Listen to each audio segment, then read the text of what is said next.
I'm going to go over housekeeping really quick. If you have any comments, enter them in the chat, please. Keep your microphone muted during the presentation. Questions will be answered at the end of the session.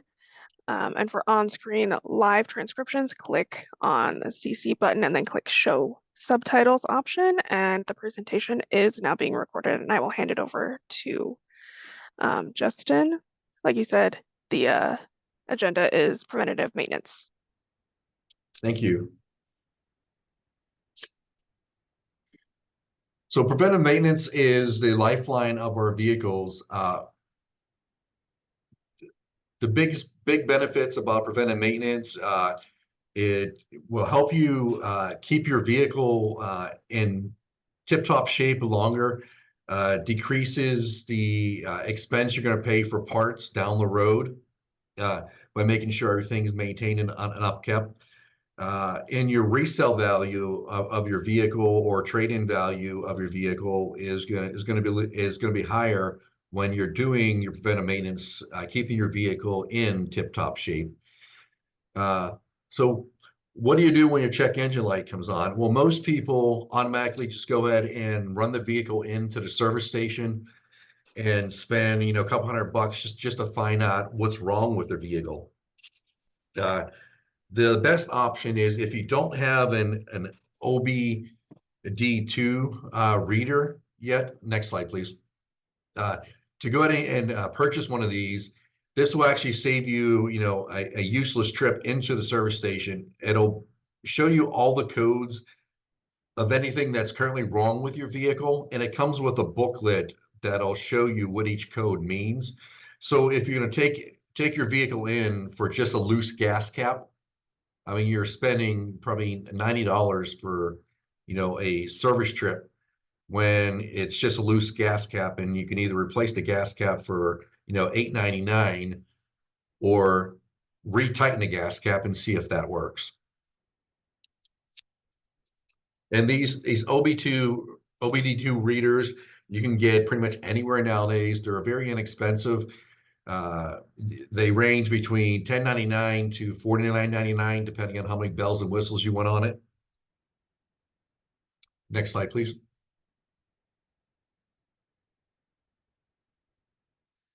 So preventive maintenance is the key to successful transportation program. Through preventive maintenance, vehicles are inspected, repaired, and maintained in such way where problems with your vehicle are known about before you actually have your check engine light come on your vehicle.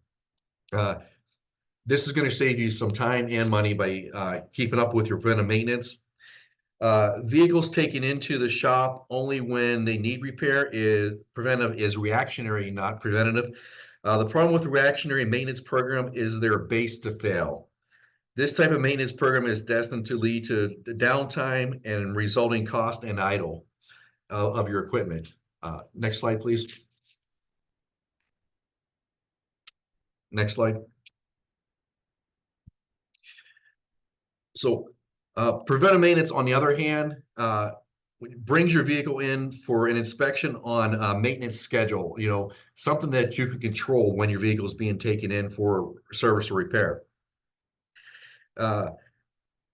This allows repairs to happen, like I said, on your schedule, preventing violations, accidents, and keeping your vehicle rolling without any delays. Note federal regulations require the following OEM maintenance program at a minimum. So you make sure you're reading your owner's manual to find out, what your required maintenance is for each vehicle and type of vehicle. Next, we're going to go over a vehicle maintenance plan. Next slide, please. So establish a vehicle maintenance plan. This plan should cover the following: maintenance management, your vehicle inspections, your preventive maintenance, your ADA, accessible equipment and maintenance, such as your lifts and ramps that are on your vehicles, record keeping, and inventory control. Next slide, please. Vehicle operator training. Ensure your drivers are properly trained on vehicle operations. If your drivers don't know what they're doing on the vehicles and don't know how to use the vehicles, that's not a optimum situation for your drivers. Ensure your drivers clearly know the vehicle maintenance plan and schedule. That way, there's no surprises. They show up, hey, your vehicle's in for service. Make sure they know what's going on and that there's a backup vehicle available for them. Ensure your drivers know what to do if there is a maintenance issue, who to contact, what to do. If you have out of service tags, make sure they know where to find those out of service tags.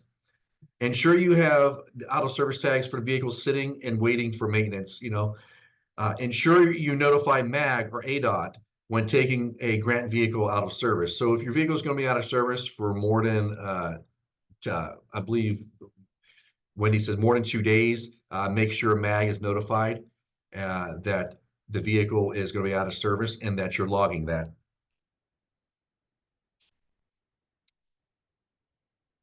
Next slide, please. Maintenance schedule. Review and understand the manufacturer's recommended service maintenance schedule for each make and model of vehicle.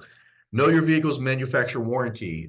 Keeping up with their maintenance will actually help prevent your warranty from being voided. Make sure to keep all service records. That way you have proof that if you ever have a warranty dispute or issue, plus keeping these receipts when it comes time for your annual milestone progress report, you'll have the receipts in a nice, neat place ready to go to send into MAG. Consider getting an extended warranty prior to expiration of your manufacturer's warranty. That way, if any costly maintenance comes up after your warranty does expire, you're still covered.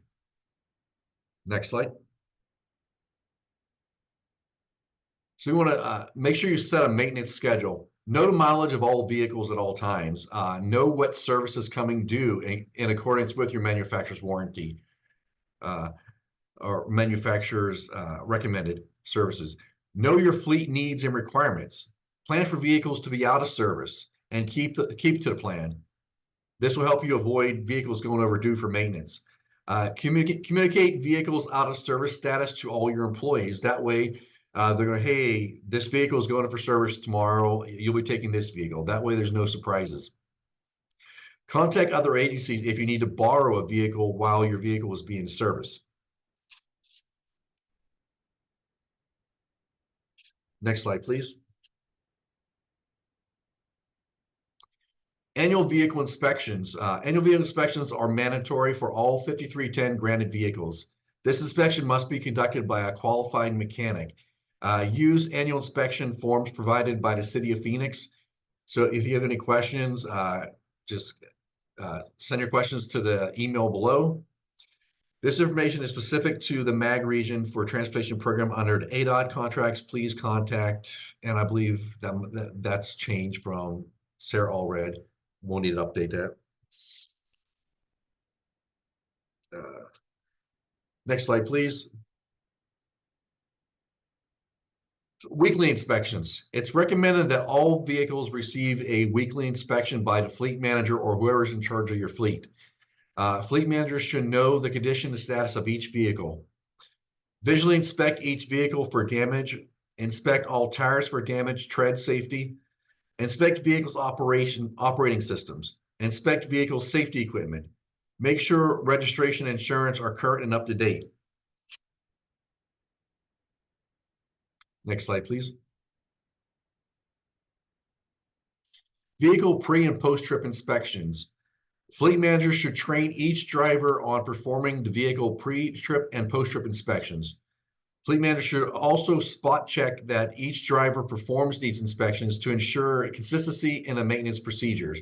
You don't want the drivers out there just pencil whipping it. You want to make sure they're actually doing it and doing it properly.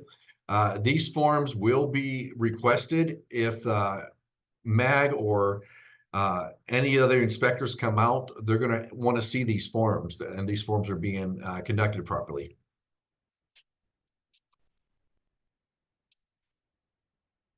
Next slide is a example of the pre-trip inspection form.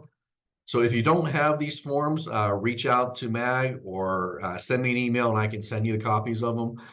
But it's mandatory that you have these forms and you fill these forms out daily. Next slide, please. Next slide. And so this is what your post-trip inspection form looks like. Again, if you don't have these, reach out and we'll send them to you. Next slide, please. And next slide, please. Inspection points now. First we're going to go over the tire 7-point point check inspection. Check tire pressure with a calibrated gauge and set the inflation pressure using the inflation calculator as a guide. If you're unsure what your tire pressure should be, open up the driver's side panel door and you'll see right along the side, it'll tell you what your PSI for your front and rear tires should be. Check tire sidewalls for cracks, cuts, or damage. Check tire treads and consider replacing if it's less than 20% left on your tread. Tread gauge is 630 seconds or lower. Check tire tread areas for stubble damage and exposed cords and replace, if you see obvious damage. Check ground contact area to make sure that there is no gaps between the lugs and the ground. Check valve stems for cracks, corrosions, and debris. An easy way to check valve stems is get some soapy water and put soapy water around it. If it starts to bubble, you know you have cracks in your valve stem. Check all nuts and bolts to ensure that they are tightened properly. Next slide, please. So this slide shows you you can check your tire tread with a penny, a little penny trick if you don't have a tire gauge. If you can see at the top of Lincoln's head, the treads are worn and need to be replaced. Off to the right, you see tread wear patterns. If you have an alignment issue on your vehicles, you're going to see the different patterns for the alignment issue. If you have an inflation issue, if it's overinflated or underinflated, it's going to be the center balding or the two outer corners balding. If you're out of balance, you're going to see what looks like dips and indentations in the tires. And then worn out suspension, going to look like little chunks throughout the tire.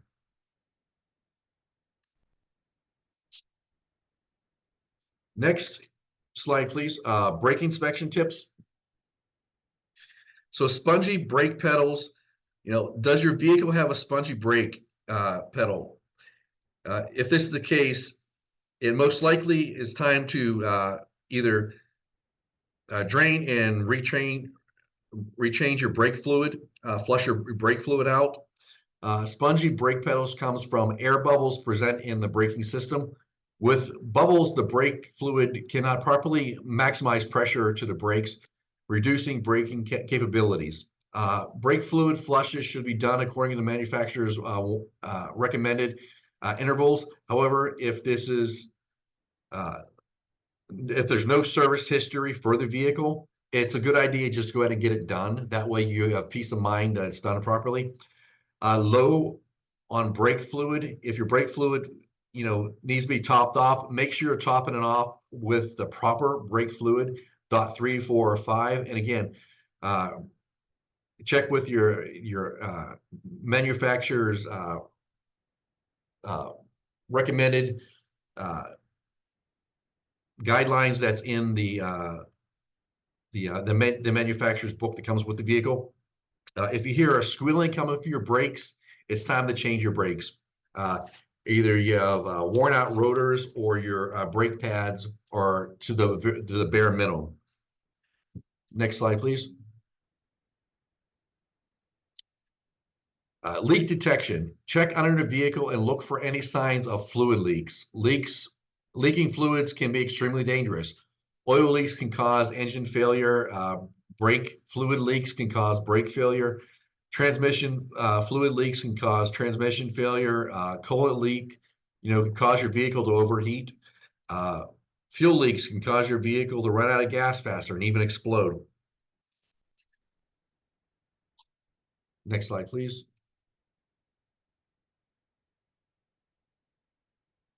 Under the hood check. So we're going to check fluid levels. Make sure your fluid levels are within the range they're supposed to be.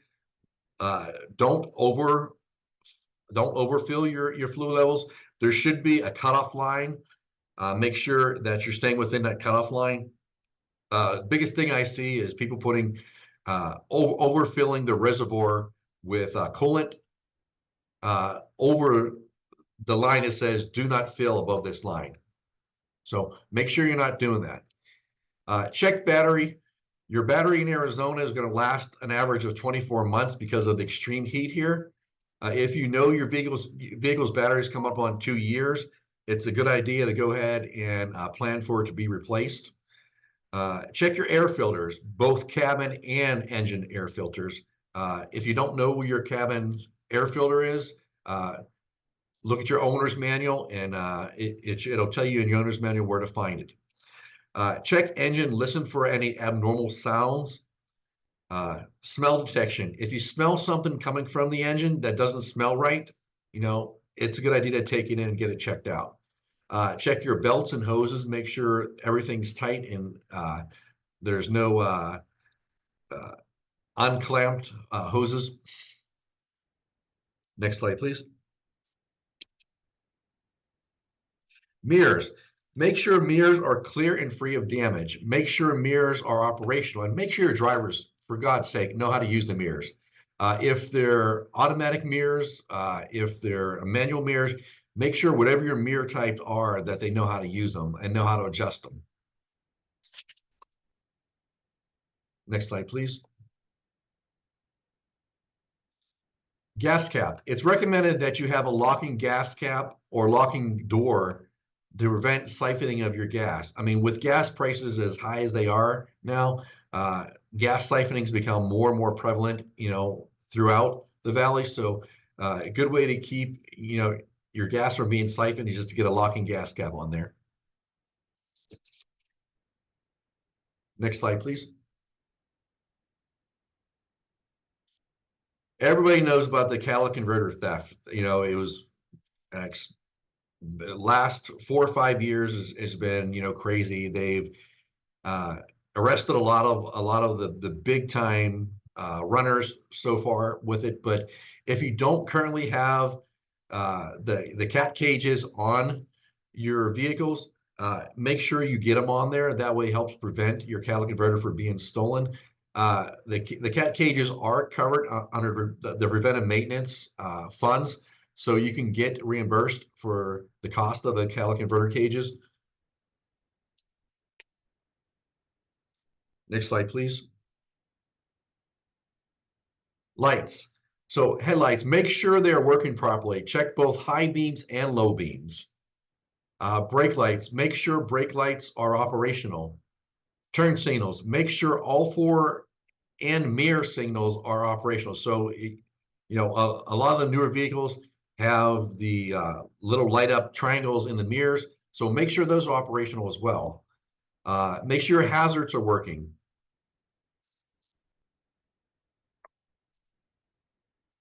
Next slide, please. Windows and windshield. Ensure all windows that open are operational and free of cracks, and the seals are good to prevent leaks from getting through.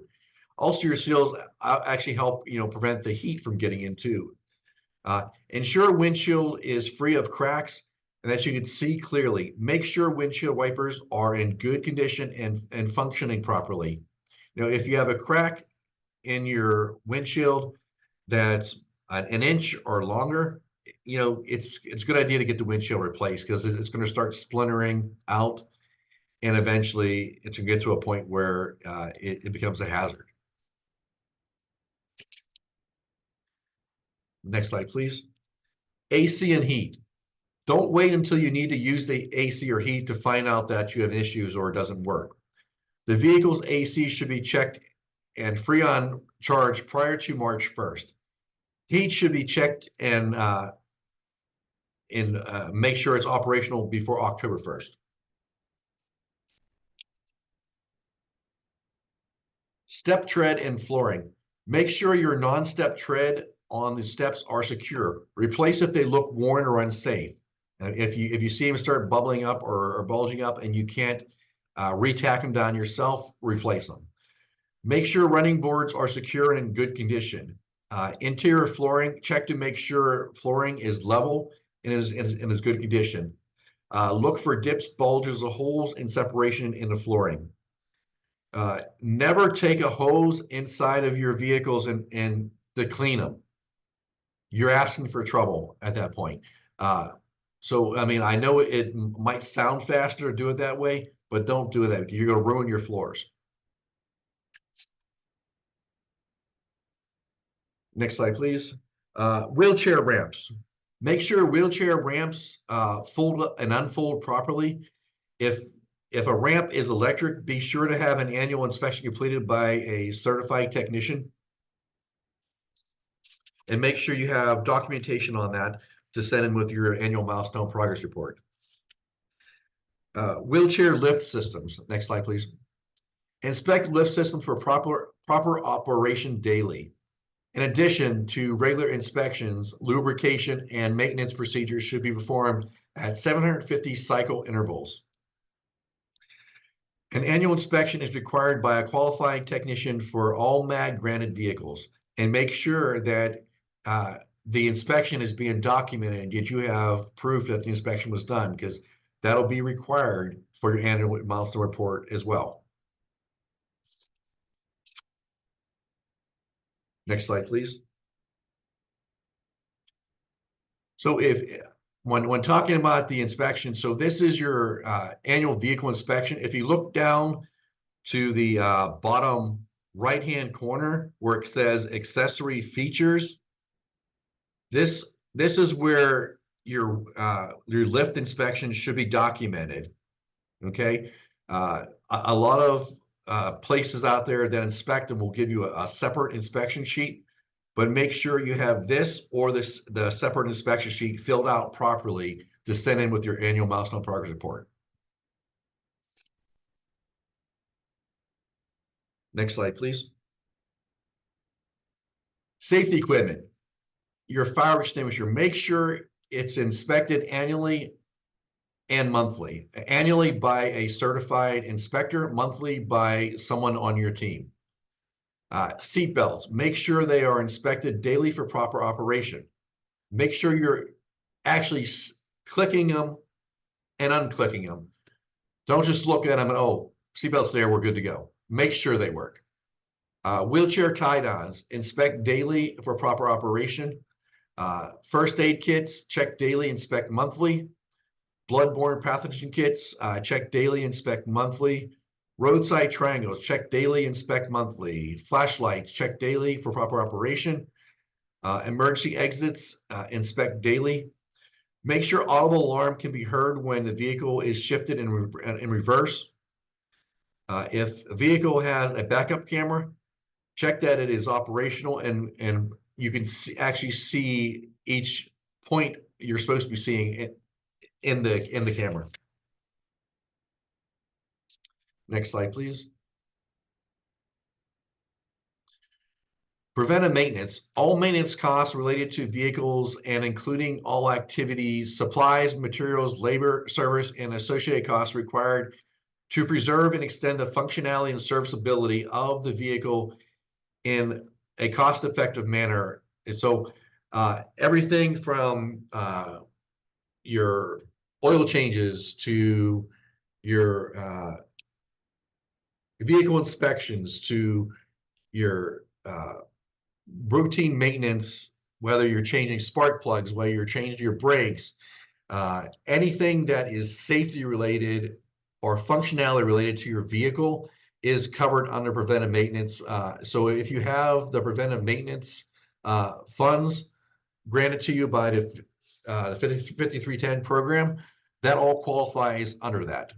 Things you can't use for it, you can't use vehicle wraps, you can't use for like air fresheners, things like that. So make sure that when you're sending in your receipts that you're actually thinking logically on it. Next slide is some examples of what is covered.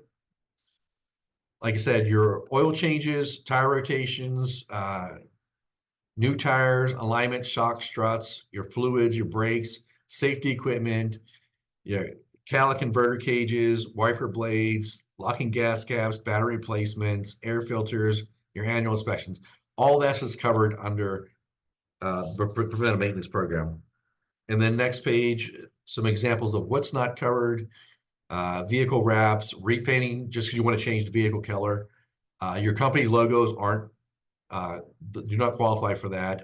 Air fresheners, booster seats, and of course, we're not going to reimburse you for fuel. Any questions, comments?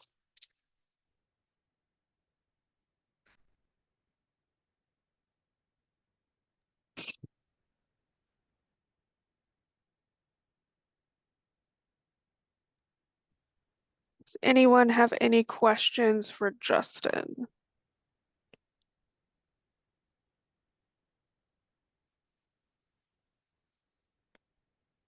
Okay, well, I'm going to go ahead and drop the survey into the chat. So then everyone can have it. I will also email it out. And if you would like a attendance certificate, please send me an email and I will get that over to you. Thank you so much, Justin, Thank you. for hopping on here. No problem.